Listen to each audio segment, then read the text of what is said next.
बहुत बहुत धन्यवाद माननीय। जब हौसला कर लिया ऊंची उड़ान का तो देखना फिजूल है कद आसमान का।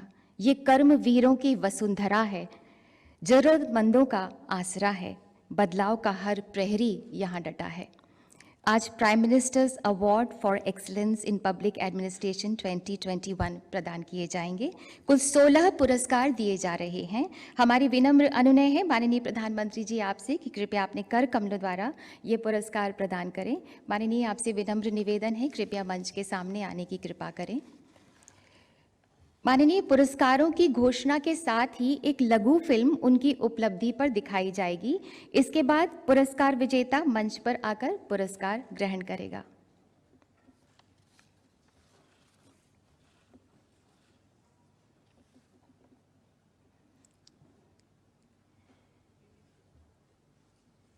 इनोवेशन स्टेट कैटेगरी के लिए technology driven transformation of school education system in Gujarat through Vidya Samiksha Kendra के लिए education department primary and secondary Gujarat को यह पुरस्कार दिया जा रहा है। शिक्षा को समग्र बनाने की सोच से गुजरात के शिक्षा विभाग द्वारा विद्या समीक्षा केंद्र की स्थापना की। इसके माध्यम से छात्रों और शिक्षकों की ऑनलाइन अटेंडेंस और उनके प्रदर्शन का सही मूल्यांकन हुआ। डेटा की मदद से पढ़ाई में कमजोर छात्रों को शिक्षकों का सहयोग दिया गया। छात्रों के माध्यम से देश की नींव को मजबूती देने के लिए टीम को शुभकामनाएं। Doctor Vinod Ramchandra Rao, secretary education primary and secondary government of Gujarat, इस पुरस्कार को ग्रहण कर रहे हैं।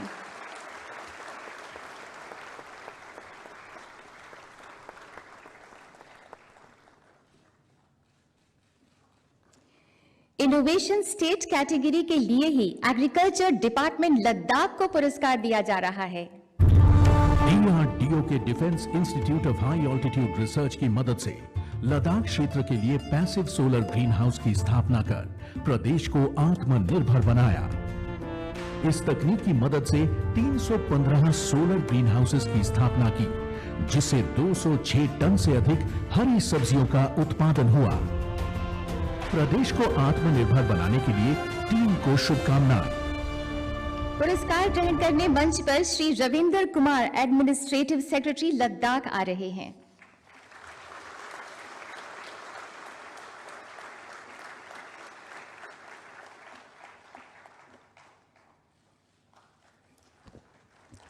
Innovation centre innovation for defence excellence पुरस्कार मिल रहा है डिपार्टमेंट ऑफ डिफेंस प्रोडक्शन को। इनोवेटर्स और उद्यमियों की मदद से भारतीय सेना के नवीनीकरण के लिए आईडेक्स यानी इनोवेशंस फॉर डिफेंस एक्सीलेंस ने एक इकोसिस्टम की स्थापना की। इन्वेंशन फंड्स की मदद से नई तकनीकों और परियोजनाओं में निवेश किया। सेना और एरोस्पेस क्षेत्र के विकास के लिए को इन्वेंशन और को क्रिएशन पर जोर दिया। देश के रक्षा क्षेत्र को आत्मनिर्भर करने के लिए टीम को शुभकामनाएं। पुरस्कार ग्रहण कर रहे हैं Shri Sanjay Jaju, additional secretary department of defence production.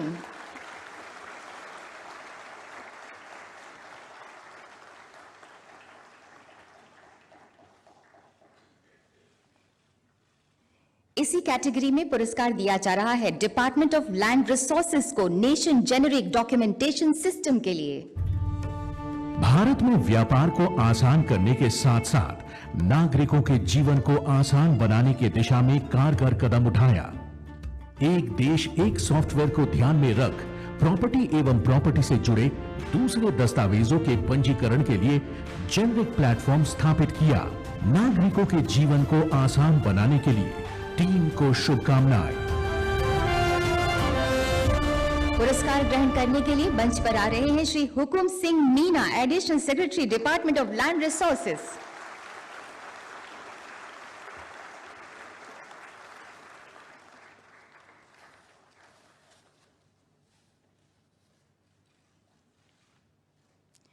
और अब बारी आती है इनोवेशन डिस्ट्रिक्ट की। इस कैटेगरी में नव प्रवर्तन स्टार्टअप जोन चनपतिया के लिए पश्चिमी चंपारण बिहार को यह पुरस्कार दिया जा रहा है। जिला वेस्ट चंपारण ने रिवर्स माइग्रेशन की समस्या को ध्यान में रखते हुए चनपटिया में नव प्रवर्तन स्टार्टअप जोन की स्थापना की। आत्मनिर्भर भारत की सोच पर इसके तहत उद्यमी मित्र मंडल बनाए गए, जिनके जरिए उत्पादन केंद्र स्थापित किए गए। कौशल के साथ आधार पर उत्पाद एवं उत्पादन की रूपरेखा तैयार की गई। आपदा को अवसर में बदलने के लिए टीम को शुभकामनाएं। पुरस्कार ग्रहण करने के लिए मौजूद हैं श्री कुंदन कुमार, डीएम, वेस्ट चंपारण, बिहार।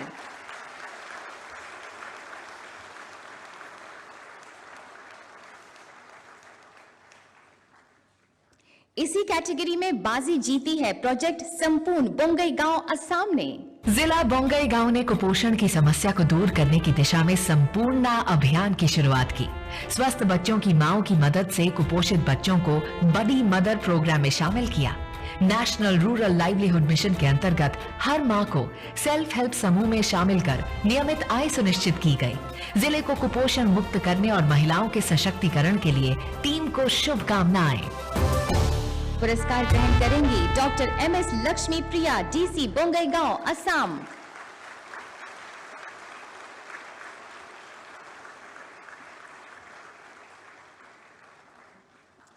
और अब बारी आती है आइडेंटिफाइड प्रायोरिटी प्रोग्राम्स की। Seamless end to end delivery of services without human intervention, इसे लागू करने में अवार्ड जीता है कर्नाटका राज्य ने।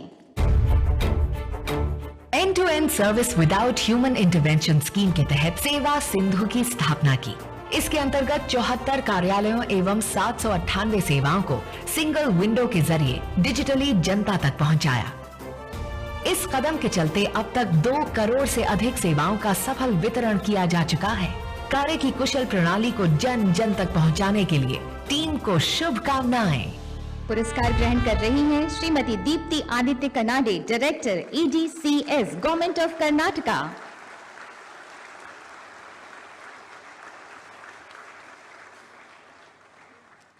इसी को डिस्ट्रिक्ट में सफलता पूर्वक अपनाया NDMC ने, न्यू दिल्ली म्युनिसिपल काउंसिल ने।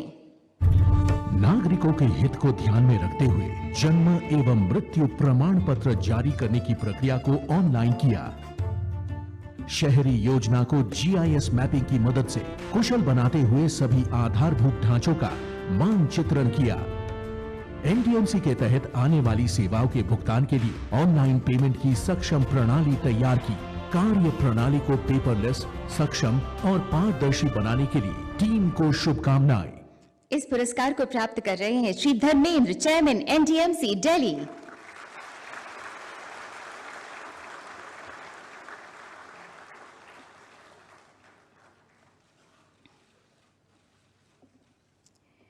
Digital payments and good governance in PM Svanidhi योजना, और ये बाजी जीती है वाराणसी, उत्तर प्रदेश ने।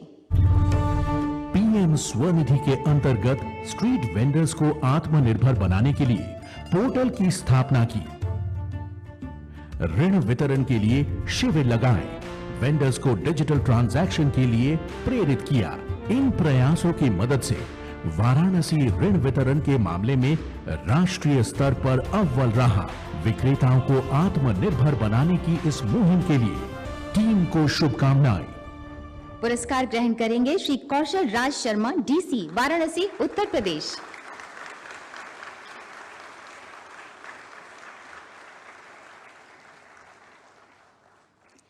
इसी कैटेगरी में पुरस्कार विजेता रहा Anantnag, Jammu and Kashmir. Digital transactions को आधार बना my town my pride programme के तहत विक्रेताओं को सामान के विक्रय के लिए ऑन स्पॉट सर्टिफिकेट जारी किए गए। तकनीक की मदद से कम ब्याज दर पर कोलैटरल फ्री ऋण मुहैया करवाया। बैंक के साथ मिलकर ऋण संबंधी सभी प्रक्रियाओं को आसान बनाया। इन कोशिशों के चलते अनंतनाग में 381 विक्रेताओं के लिए 3 अलग वेंडिंग जोन स्थापित किए। स्ट्रीट वेंडर्स को व्यवसाय की मुख्य धारा से जोड़ने के लिए टीम को शुभकामनाएं। मंच पर doctor Piyush Singla, DC, Anantnag, Jammu and Kashmir, पुरस्कार ग्रहण कर रहे हैं।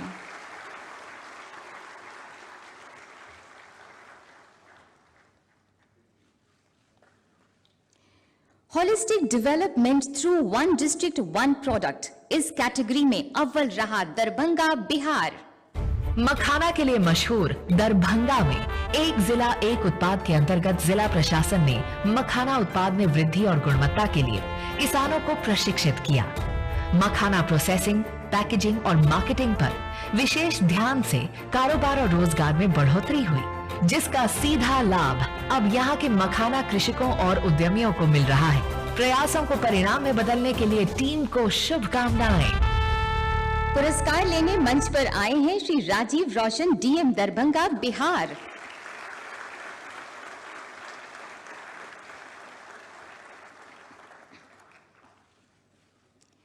इसी कैटेगरी में विजेता रहा सिद्धार्थनगर, उत्तर प्रदेश। बुद्ध का महाप्रसाद कहा जाने वाले काला नमक चावल को एक जिला एक उत्पाद योजना में शामिल किए जाने से अंतरराष्ट्रीय पहचान मिली। सिद्धार्थनगर जिला प्रशासन ने इसके उत्पाद में वृद्धि और गुणवत्ता के लिए किसानों को प्रशिक्षित किया। किसान, उद्यमी और औद्योगिक इकाइयों को आर्थिक सहायता दी गई।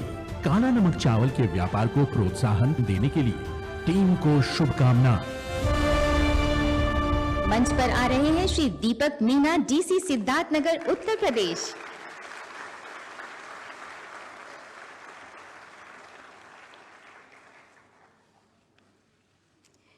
प्रमोटिंग जन भागीदारी और पीपल्स पार्टिसिपेशन इन पोषण अभियान, इस कैटेगरी का पुरस्कार जीता है आसिफाबाद, तेलंगाना ने।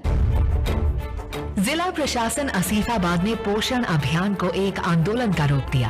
पोषण के विभिन्न पहलुओं से संबंधित कार्यक्रमों का आयोजन कर स्थानीय लोगों की भागीदारी बढ़ाई। जिले के हर बच्चे, किशोर किशोरी, गर्भवती एवं धात्री महिला को निर्धारित पोषण सेवा मिले।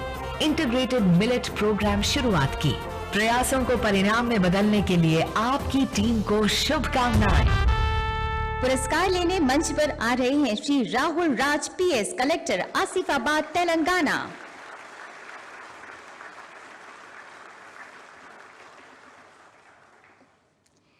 इसी कैटेगरी में पुरस्कार जीता है दतिया, मध्य प्रदेश ने।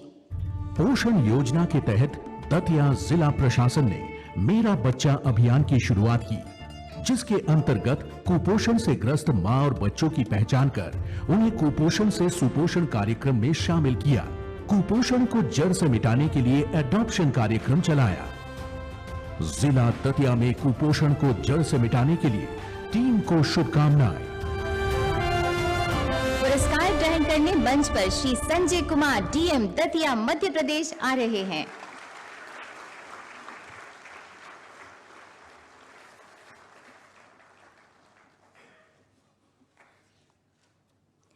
Promoting excellence and wellness in sports through Khelo India scheme, ये बाजी जीती है चुरू, राजस्थान ने। खेलो इंडिया के अंतर्गत जिला, ब्लॉक एवं ग्राम पंचायत स्तर पर खेल सुविधाओं का विकास कर जिला चुरू को राष्ट्रीय मानचित्र पर अंकित किया। सरकार की विभिन्न योजनाओं का समन्वय कर विभिन्न खेलों के इंफ्रास्ट्रक्चर को सशक्त बनाया। विभिन्न स्तर पर खेलों के लिए सेंटर ऑफ एक्सीलेंस और स्पोर्टिंग सेंटर बनाए गए। खेल और खिलाड़ियों के प्रति इस समर्पण के लिए टीम को शुभकामनाएं। पुरस्कार ग्रहण करने मंच पर आ रहे हैं श्री सिद्धार्थ सिंह, डीसी, चुरू, राजस्थान।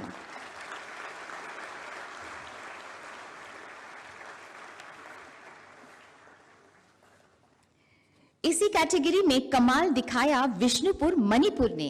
तकनीक को आधार बना खेल इंफ्रास्ट्रक्चर को सशक्त बनाया।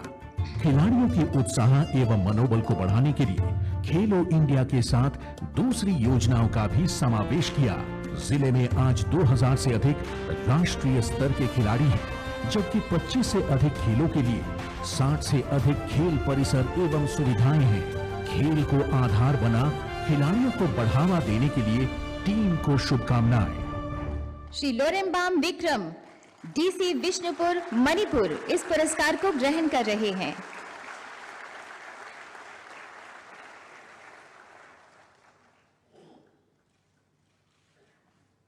बहुत बहुत धन्यवाद माननीय प्रधानमंत्री जी, और सभी पुरस्कार विजेताओं को बहुत बहुत बधाई और बहुत सारी शुभकामनाएं।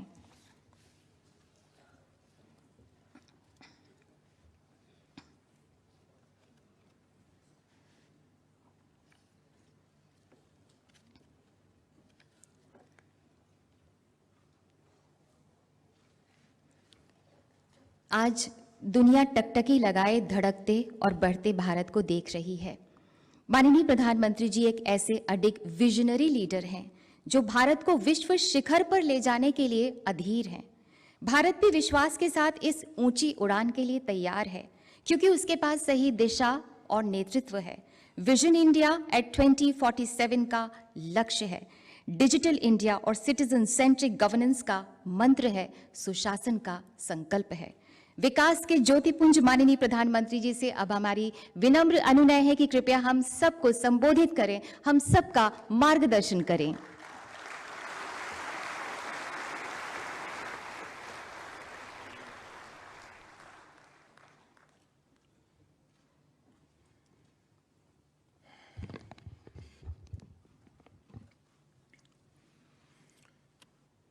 मंत्रिमंडल के मेरे साथी doctor Jitendra Singh, PK Mishra ji, Rajiv Gauba ji, Shri V Srinivasan ji और यहाँ उपस्थित सिविल सेवा के सभी सदस्य और वर्चुअली देश भर से जुड़े सभी साथियों, देवियों और सज्जनों, सिविल सेवा दिवस पर आप सभी कर्मयोगियों को बहुत बहुत शुभकामनाएं। आज जिन साथियों को ये अवार्ड मिले हैं, उनको, उनकी पूरी टीम को और उस राज्य को भी मेरी तरफ से बहुत बहुत बधाई।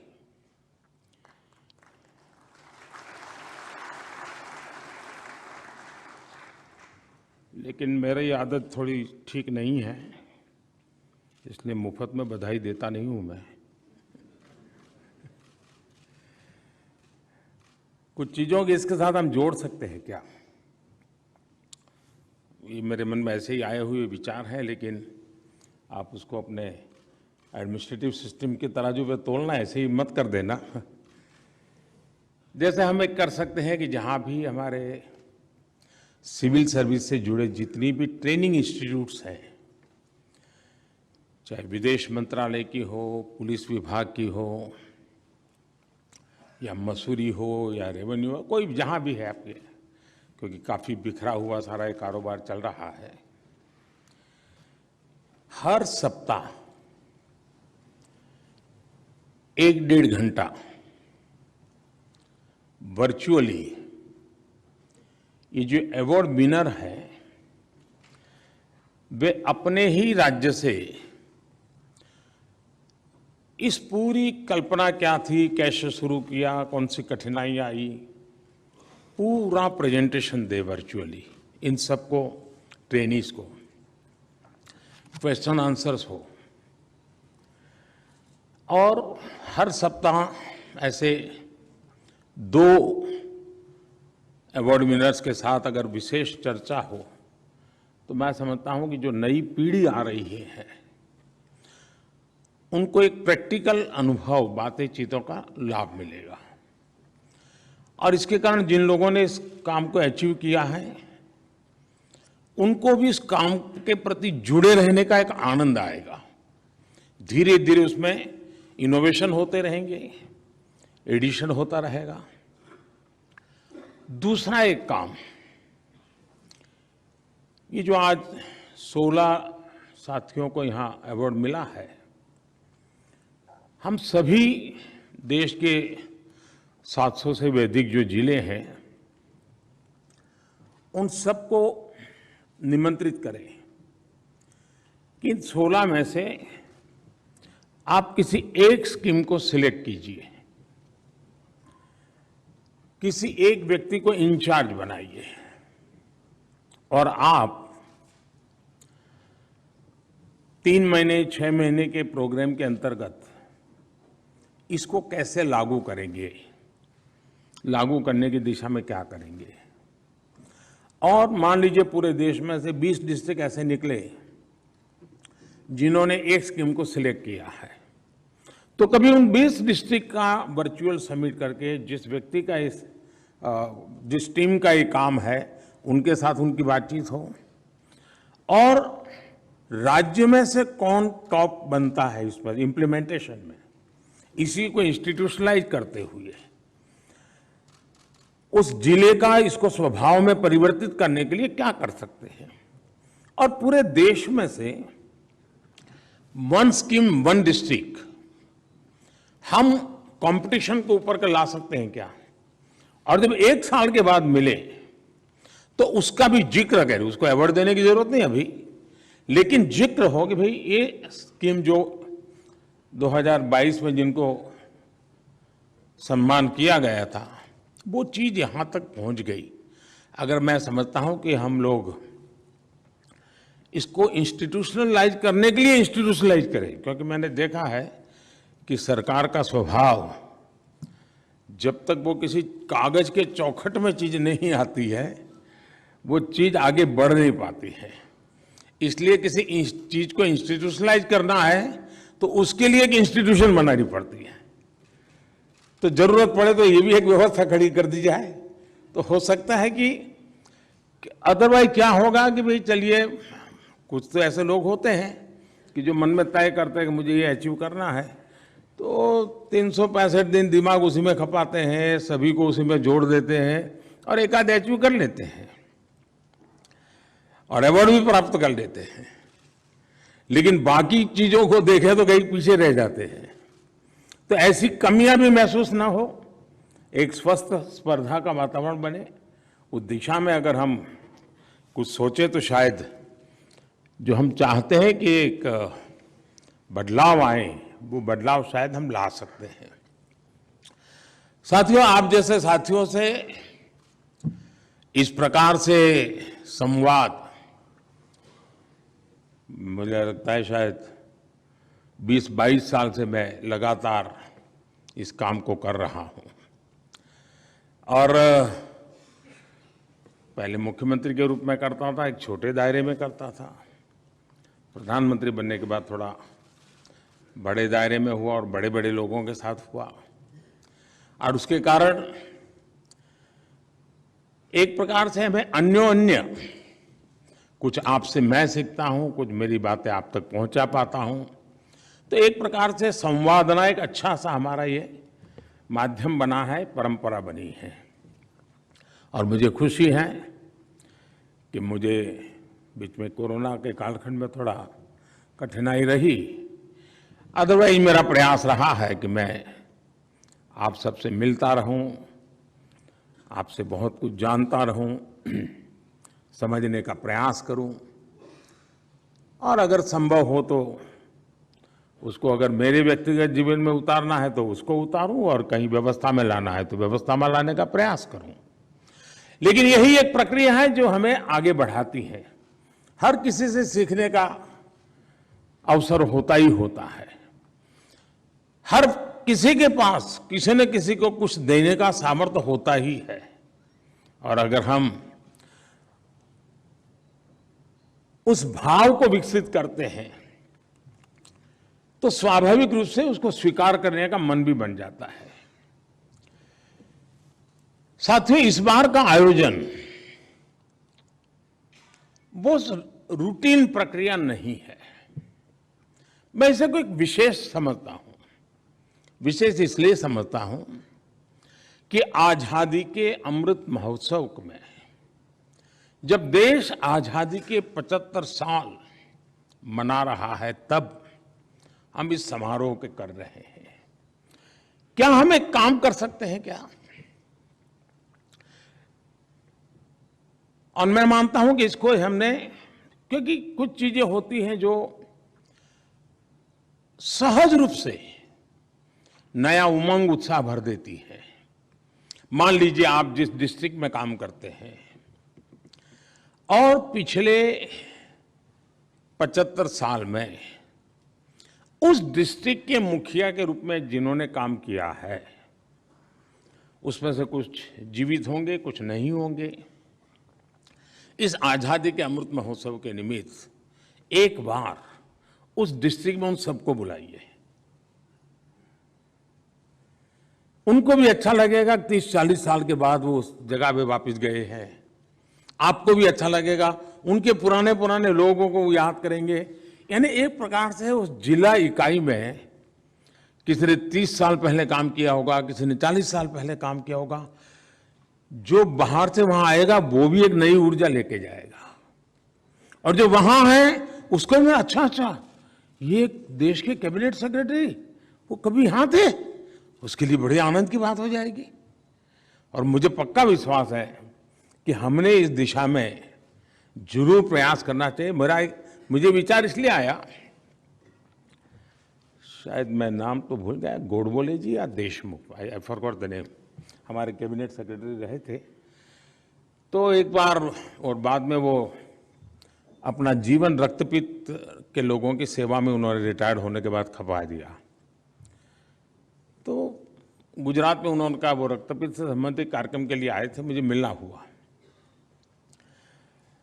तो तब तो संयुक्त मुंबई राज्य था, महाराष्ट्र और गुजरात अलग नहीं था।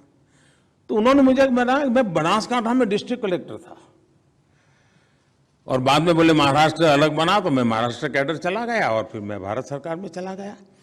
लेकिन इतना सा सुनना मेरे लिए, मुझे उनके साथ एकदम से जोड़ दिया। तो मैंने उनको पूछा कुछ समय बनासकांठा में कैसे होता था, आप कैसे काम करते थे। यानी चीजें छोटी होती हैं लेकिन उसका सामर्थ्य बहुत बड़ा होता है। और एक मोनोटोनस जिंदगी में बदलाव लाने के लिए व्यवस्थाओं में जान भरना बहुत जरूरी होता है। व्यवस्थाएं जीवंत होनी चाहिए, व्यवस्थाएं डायनेमिक होनी चाहिए। और जब पुराने लोगों से मिलते हैं तो उनके जमाने में व्यवस्था किस कारण से विकसित हुई थी, उसकी बैकग्राउंड इंफॉर्मेशन हमें उस परंपरा को चलाना, नहीं चलाना, बदल लाना, नहीं लाना, बहुत चीजें सिखा करके जाते हैं।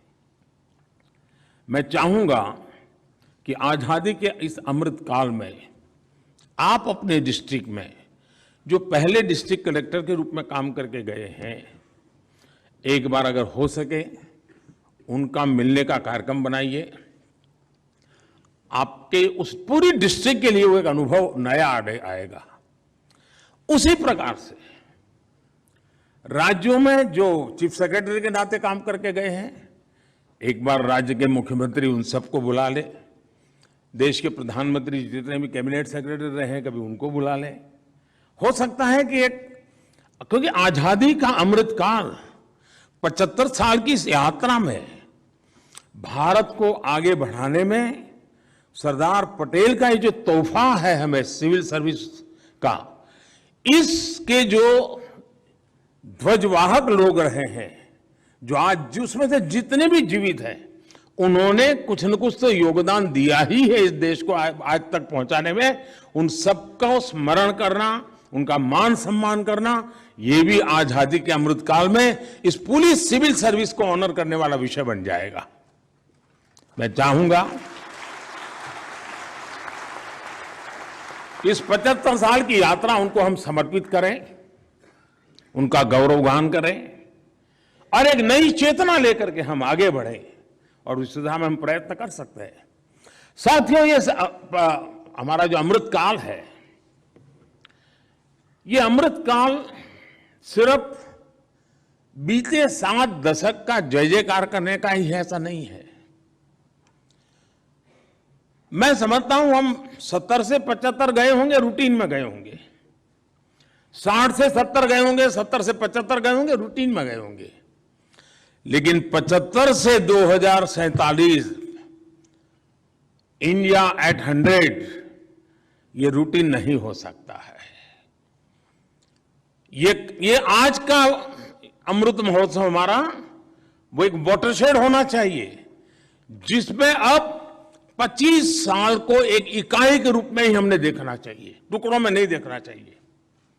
और हमने इंडिया एट 100 अभी से उसका विजन देख करके, और विजन देश में क्या वो नहीं, डिस्ट्रिक्ट में मेरा डिस्ट्रिक्ट 25 साल में कहां पहुंचेगा, मैं इस डिस्ट्रिक्ट को 25 साल के बाद कैसा देखता हूं, और मैं कागज में लिखित रूप से, हो सके तो आपके डिस्ट्रिक्ट के दफ्तर में लगाइए, हमें यहां तक पहुंचना है। आप देखिए, एक नई प्रेरणा, नया उत्साह, नया उमंग उसके साथ जुड़ जाएगा। और मल्टीपिलर एक्टिविटी के साथ हमने डिस्ट्रिक्ट को पूरा, और अब केंद्र हमारा, भारत कहां पहुंचेगा और राज्य कहां पहुंचेगा, हमने 75 साल इन सारे लक्ष्यों को लेकर के चले हैं। इंडिया एट 100 डिस्ट्रिक्ट हम 25 साल में कहां ले जाएंगे। हिंदुस्तान में मेरा डिस्ट्रिक्ट नंबर 1 बना करके रहूंगा। कोई भी क्षेत्र ऐसा नहीं होगा कि मेरा डिस्ट्रिक्ट पीछे हो। कितनी ही प्राकृतिक मुश्किलों वाला जिला होगा तो भी मैं करके रहूंगा। ये इंस्पिरेशन, ये सपना, ये संकल्प, और उसके लिए सिद्धि प्राप्त करने के लिए निरंतर पुरुषार्थ और परिश्रम, इसकी संभावनाओं को लेकर के हम चले तो ये सिविल सर्विस डे हमारे लिए एक नई प्रेरणा का कारण बन जाएगा। साथियों, हर भारतवासी आज आपको जिस आशा आकांक्षा से देख रहा है, उसे पूरा करना में आपके प्रयासों में कोई कमी ना हो, उसके लिए आज आपको भी सरदार वल्लभ भाई पटेल ने हम सबको जो प्रेरणा दी, जो संदेश दिया और जिस संकल्प के लिए हमें प्रेरित किया, हमें उस संकल्प को फिर से एक बार दोहराना है। हमें फिर से खुद को उसके लिए वचनबद्ध करना है और यहीं से कदम को आगे बढ़ाते हुए निकलना है। हम एक लोकतांत्रिक व्यवस्था में हैं और हमारे सामने 3 लक्ष्य साफ साफ होने चाहिए, और मैं मानता हूं कि उसमें कोई कॉम्प्रोमाइज नहीं होना चाहिए। और 3 ही होता नहीं है, बाकी और कुछ चीजें हो सकती है, लेकिन मैं सिर्फ 3 को आज समावित करना चाहता हूं। पहला लक्ष्य है कि आखिरकार हम देश में जो भी व्यवस्थाएं चलाते हैं, जो भी बजट खर्च करते हैं, जो भी पद प्रतिष्ठा हम प्राप्त करते हैं, किसके लिए है जी? ये सब क्यों है? ये मेहनत किस बात के लिए है? ये तामझाम किस बात के लिए है? और इसलिए मैं कहूंगा कि हमारा पहला लक्ष्य है कि देश में सामान्य से सामान्य मानवीय के जीवन में बदलाव आए, उसके जीवन में सुगमता आए और उसे इसका एहसास भी हो। देश के सामान्य नागरिकों अपनी सामान्य जिंदगी के लिए सरकार से जो नाता आता है, उसे जिद्दोजहद न करनी पड़े, सहज रूप से सब उपलब्ध हो। ये लक्ष्य सदा सर्वदा हमारे सामने होना चाहिए। हमारे प्रयास इसी दिशा में होने चाहिए कि देश के सामान्य मानवीय के सपनों को संकल्प में बदलने के लिए उसका सपना संकल्प कैसे बने, उस सपने को संकल्प तक यात्रा पूरी कराने में एक पॉजिटिव एटमॉस्फेयर, एक स्वाभाविक वातावरण पैदा करना, ये व्यवस्था का जिम्मा है जिसका नेतृत्व हम सबके पास है। हमें यह भी देखना चाहिए कि देश के नागरिकों को अपने संकल्पों की सिद्धि की यात्रा में सपना संकल्प बन जाए। बात वहां अटक नहीं सकती है जब तक कि संकल्प सिद्ध न हो, और इसलिए सपना संकल्प बने, संकल्प सिद्धि बने, इस पूरी यात्रा वहां जहां भी जरूरत हो, हम एक साथी की तरह, एक कलीग की तरह उसके साथ हो, उसके हैंड होल्डिंग करें। ईज ऑफ लिविंग को बढ़ाने के लिए हम जो कुछ भी कर पाए वो हमें जरूर करना चाहिए। अगर मैं दूसरे लक्ष्य की बात करूं तो आज ग्लोबलाइजेशन हम पिछले कई दशकों से सुन रहे हैं।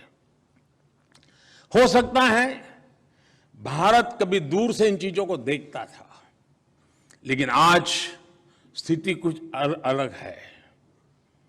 आज भारत का पोजीशनिंग बदल रहा है, और ऐसे में हम देश में जो भी करें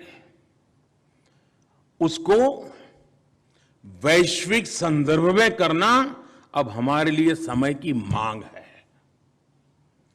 भारत दुनिया में शीर्ष पर कैसे पहुंचे, अगर दुनिया की गतिविधियों को नहीं समझेंगे, नहीं जानेंगे, तो हमें कहां जाना है और हमें शीर्ष स्थान पर जाना है, तो हमारी राह कौन सी होगी, हमारे क्षेत्र कौन से होंगे, ये हमें आइडेंटिफाई करके और उसका तुलनात्मक अध्ययन करते हुए हमें आगे बढ़ना ही पड़ेगा।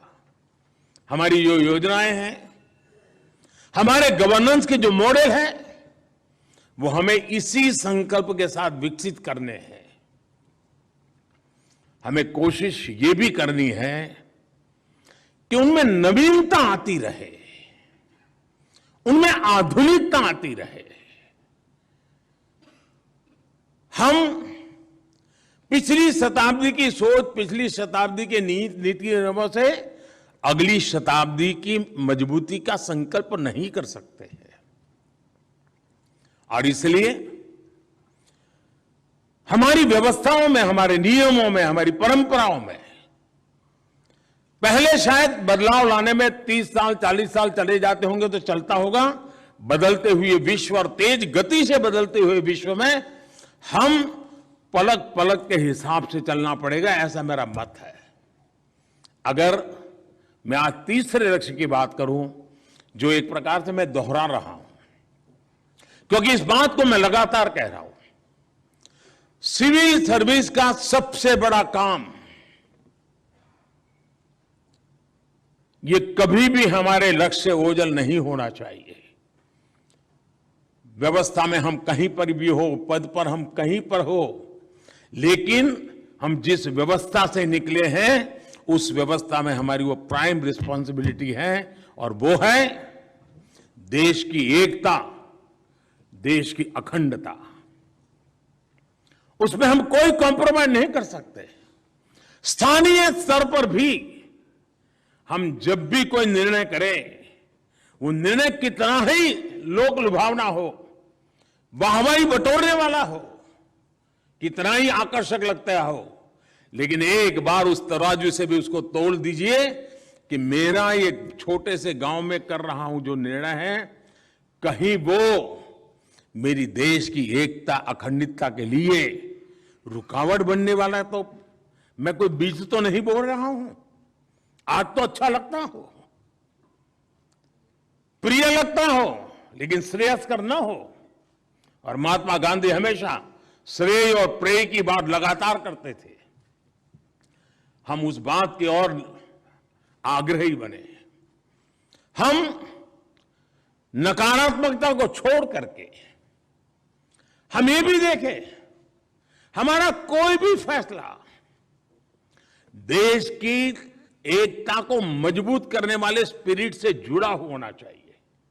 सिर्फ वो तोड़ता नहीं, इतना इनफ नहीं है, वो मजबूती देता है कि नहीं देता है। और विविधता भरे भारत के अंदर हमें लगातार एकता के मंत्र का सॉल्यूशन करते ही रहना पड़ेगा, और ये पीढ़ी दर पीढ़ी करते ही रहना पड़ेगा, और उसकी चिंता हमें निकालनी पड़ेगी। और इसलिए मैं पहले भी कह चुका हूं, आज फिर कहना चाहता हूं, भविष्य में भी कहता रहूंगा, हमारे हर काम में कसौटी एक होनी चाहिए, इंडिया फर्स्ट, नेशन फर्स्ट, मेरा राष्ट्र सर्वोपरि। हमें जहां पहुंचना है,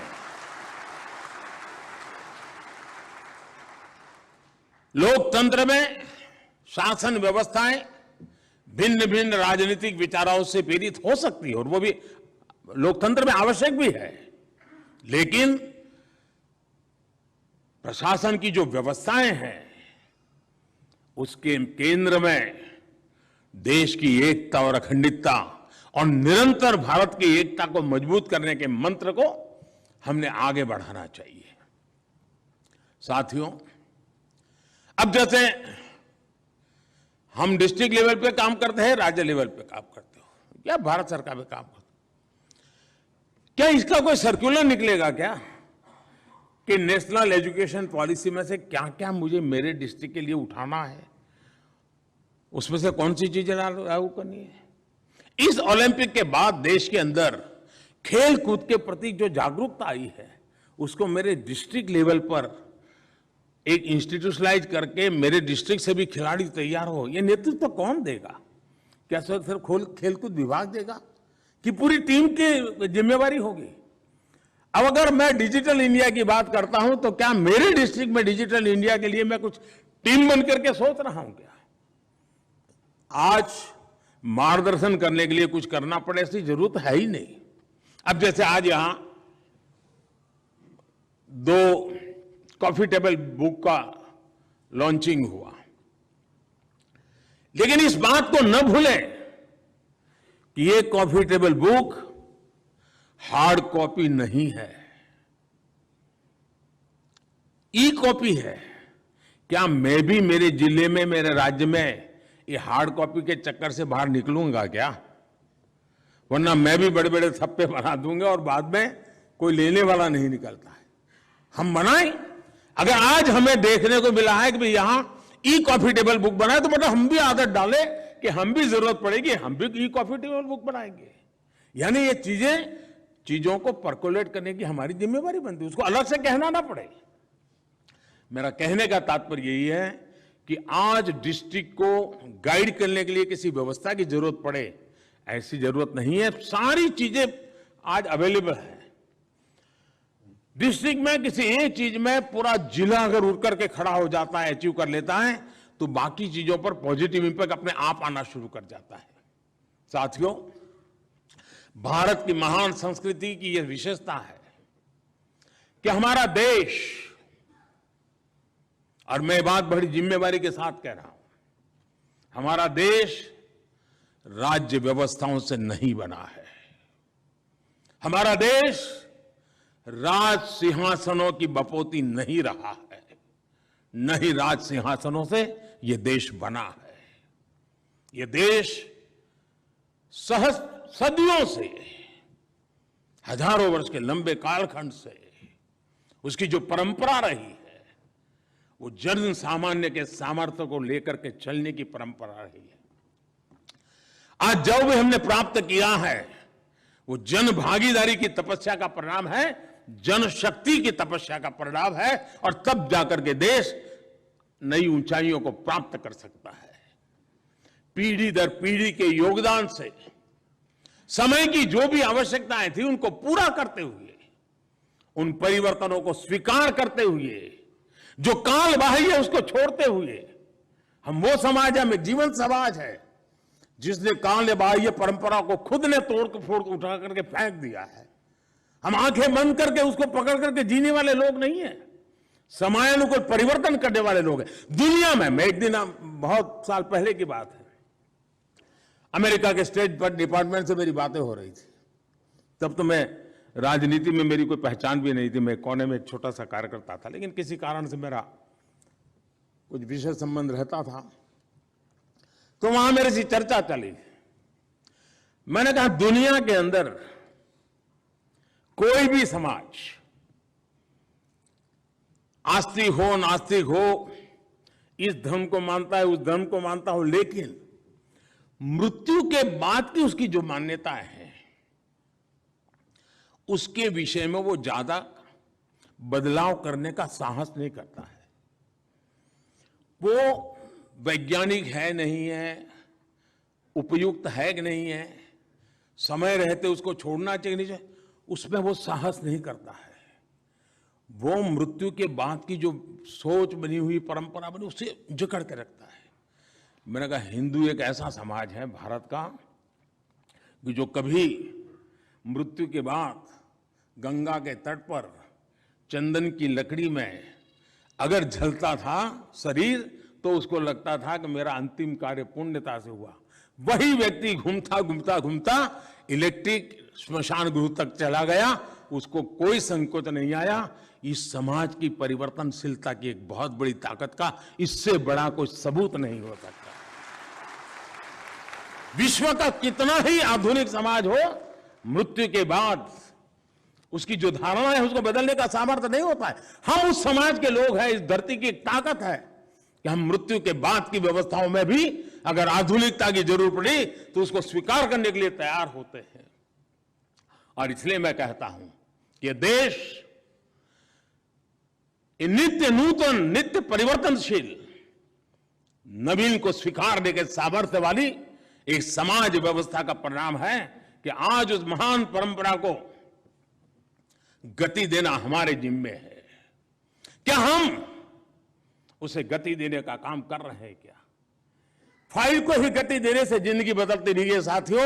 हमने उस एक सामाजिक व्यवस्था के तहत शासन व्यवस्था का एक सामर्थ्य होता है, तब मुझे पूरे समाज जीवन का नेतृत्व देना मेरा दायित्व बन जाता है। और वो सिर्फ पॉलिटिकल लीडर का काम नहीं होता है, हर क्षेत्र में बैठे हुए सिविल सर्विस के मेरे साथियों को लीडरशिप देनी होगी और समाज में परिवर्तन के लिए अगुवाई करने का काम के लिए अपने आप को सज्ज करना होगा, और तब जाकर के हम परिवर्तन ला सकते हैं दोस्तों। और परिवर्तन लाने का सामर्थ्य आज देश में है, और सिर्फ हम ही विश्वास लेके जी रहे ऐसा नहीं, दुनिया बहुत बड़ी आशा के साथ हमारी तरफ देख रही है। तब हमारा कर्तव्य बनता है कि उस कर्तव्य की पूर्ति के लिए हम अपने आप को सज्ज करें। अब जैसे हम नियमों और कानूनों के बंधन में ऐसे जकड़ जाते हैं, कहीं ऐसा कर करके जो सामने जो एक नया वर्ग तैयार हुआ है, जो युवा पीढ़ी तैयार हो रही है, क्या हम उसके साहस को, उसके सामर्थ्य को, हमारे ये नियमों की जंजाल उसे जकड़ तो नहीं रही है ना? उसके सामर्थ्य पर प्रभावित तो नहीं कर रही है ना? अगर ये कर रही है तो मैं शायद समय के साथ चलने का सामर्थ्य खो चुका हूं। मैं उज्जवल भविष्य के लिए, भारत के उज्जवल भविष्य के लिए अपने आप के कदम सही दिशा में, सही सामर्थ्य के साथ चला सकूं, वो शायद मैं खो चुका हूं। अगर मैं इससे बाहर निकलता हूं तो मैं स्थितियों को बदल सकता हूं। और हमारे देश में आज भी देखा होगा, अभी आईटी सेक्टर दुनिया में भारत की जो एक छवि बनाने में अगर किसी ने शुरुआती रोल किया है तो हमारे आईटी सेक्टर के 20, 22, 25 साल के नौजवानों ने किया है। लेकिन अगर मान लीजिए हम ही लोगों ने उसमें अड़ंगे डाल दिए होते, कानून नियमों में उसको जकड़ दिया होता, तो न मेरा आईटी सेक्टर इतना फला फूला होता, न ही दुनिया के अंदर उसका डंका बजा होता। दोस्तों, हम न थे तो वो आगे भी बढ़ पाए। तो कभी कभी हमें भी तो सोचना चाहिए कि दूर रह करके, ताली बजा करके, प्रोत्साहित करके भी दुनिया को बदला जा सकता है। आज हम गर्व कर सकते हैं स्टार्टअप्स के विषय में। 2022 अभी तो पहला क्वार्टर अभी पूरा हुआ है। 2022 के पहले क्वार्टर में 3 महीने के छोटे कालखंड के अंदर मेरे देश के नौजवानों ने स्टार्टअप की दुनिया में 14 यूनिकॉर्न की जगह प्राप्त कर ली। मित्रों, एक बहुत बड़ा अचीवमेंट है। अगर 14 यूनिकॉर्न सिर्फ 3 महीने के भीतर भीतर मेरा देश का नौजवान उस ऊंचाई को प्राप्त कर सकता है, हमारी क्या भूमिका है? कभी कभी तो हमें जानकारियां भी नहीं होती है कि मेरे डिस्ट्रिक्ट का नौजवान था और टियर 2 सिटी के कोने में बैठा हुआ काम कर रहा था, अब अखबार में आया तो पता चला अरे वो तो यहां पहुंच गया है। इसका मतलब ये हुआ कि शासन व्यवस्था के बाहर भी समाज के सामर्थ्य की ताकत बहुत बड़ी होती है। क्या मैं उसके लिए पोषक हूं कि नहीं हूं? मैं उसको प्रोत्साहित करता हूं कि नहीं करता हूं? मैं उसे रिकॉग्नाइज करता हूं कि नहीं करता हूं? कहीं ऐसा तो नहीं भाई तूने कर लिया जो कर लिया, लेकिन पहले क्यों नहीं मिले थे? सरकार पर क्यों नहीं आए थे? अरे नहीं आया वही तो है, आपका टाइम खराब नहीं किया, लेकिन आपको बहुत कुछ दे रहा है, आप उसका गौरवगान कीजिए। साथियों, मैंने 2 चीजों का ही उल्लेख किया है, लेकिन ऐसी बहुत सी चीजें हैं। इवन कृषि क्षेत्र में मैं देख रहा हूं हमारे देश के किसान आधुनिकता की तरफ जा रहे हैं। शायद उनकी संख्या कम होगी, मेरी बारीक दृष्टि में, मेरी नजर में वो कहीं स्थिर हुआ है क्या? अगर साथियों हम अगर इन चीजों को करते हैं तो मैं समझता हूं बहुत बड़ा बदलाव आएगा। एक और बात मैं कहना चाहता हूं, कभी कभी मैंने देखा है कि सेफ खेलना ज्यादातर लोगों के स्वभाव का हिस्सा बन जाता है। अरे छोड़ो यार, चलो भाई, हमें कहाँ कितने दिन रहना है एक डिस्ट्रिक्ट में, तो 2 साल 3 साल बहुत हो गया, चले जाएंगे आगे। हुआ क्या? मैं किसी को दोष नहीं देता हूं,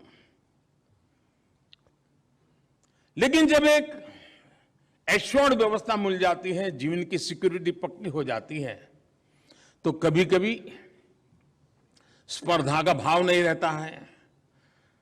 लगता है अब तो यार सब कुछ है, चलो नए संकट कहां मोल ले, जिंदगी तो चली जाने वाली है, बच्चे बड़े हो जाएंगे,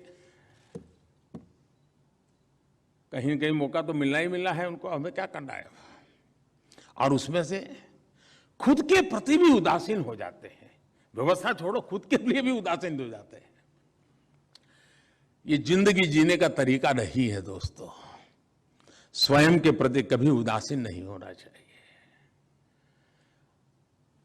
जी भर के जीने का आनंद लेना चाहिए और कुछ कर कर के गुजरने का, हर पल का हिसाब लेते रहना चाहिए, तब जाकर के जिंदगी जीने का मजा आता है। बीते हुए पल में मैंने क्या पाया, बीते हुए पल में मैंने क्या दिया, इसका लेखा जोखा करने का अगर स्वभाव नहीं है तो जिंदगी धीरे धीरे खुद को ही खुद से उदास कर देती है और फिर जीने का वो जज्बा ही नहीं रहता है दोस्तों। मैं तो कभी कभी कहता हूं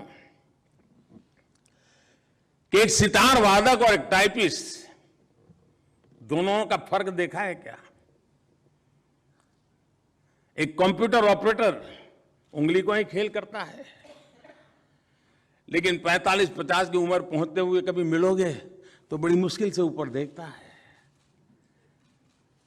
एक दो बार बोलो तो सुनता भी नहीं है, बड़े आग्रह से कहो हां साहब क्या था। आधा मरी हुई जिंदगी जी रहा है वो, जिंदगी बोझ बन गई है। करता तो उंगली का ही काम है, टाइपराइटर पे उंगली ही घुमाता है, और दूसरी तरफ एक सितार वादक, वो भी तो उंगली का खेल करता है, लेकिन उसको 80 साल की उम्र में मिलिए चेहरे पर चेतना नजर आती है, जिंदगी भरी हुई नजर आती है, सपनों से जीने वाला इंसान नजर आता है। दोस्तों, उंगली के ही खेल दोनों ने गुजारे हैं, लेकिन ये चलते चलते मरता चला जाता है, दूसरा चलते चलते जीता चला जाता है। क्या ये बदलाव जिंदगी को भीतर से जीने का संकल्प हमारा होता है क्या? तब जाकर के जिंदगी बदली जाती है दोस्तों। और इसलिए मैं कहता हूं साथियों कि मेरी टीम में देश के हर कोने में लाखों मेरे साथी हैं, उनके जीवन में चेतना होनी चाहिए, सामर्थ्य होना चाहिए, कुछ कर गुजरने का संकल्प होना चाहिए, तभी तो जिंदगी जीने का आनंद आता है दोस्तों। कभी लोग मुझे पूछते हैं कि साहब थक नहीं लगते हो? शायद यही कारण है जो मुझे थकना नहीं देता है। मैं पल पल को जीना चाहता हूं, पल पल को जी करके औरों को जीने के लिए जीना चाहता हूं। साथियों, इसका परिणाम क्या आया है? परिणाम ये आया है कि जो ढरा बना हुआ है, जो चौखट बनी हुई है, हम जहां भी जाते हैं अपने आप को उसमें ढाल देते हैं, और उसमें तो आपकी मास्टरी है अपने आप को ढाल देने में।